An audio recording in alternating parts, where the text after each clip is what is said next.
With the high-stakes Tripura Bar Association elections on the horizon, the Ainjibi Unayan Mancha officially convened a crucial press conference today. The media briefing was held to outline the forum's electoral agenda, manifesto commitments, and vision for the welfare of the state's legal fraternity.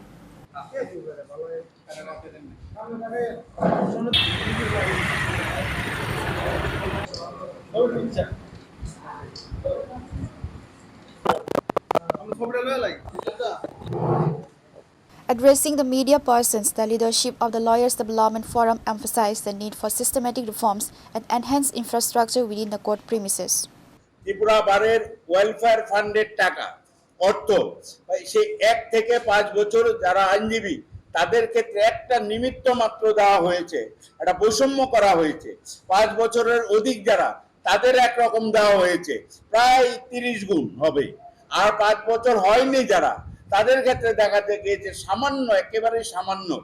এই যে একটা বৈষম্য, এটা আমরা আইনজীবী উন্নয়ন মঞ্চের পক্ষে আমাদের যে প্যানেল আমরা দাঁড়িয়েছে, আমরা এবার জিতব এবং এই বৈষম্যটা আমরা দূর করব। Reporter Pranav Hamagatla, Chini Khora.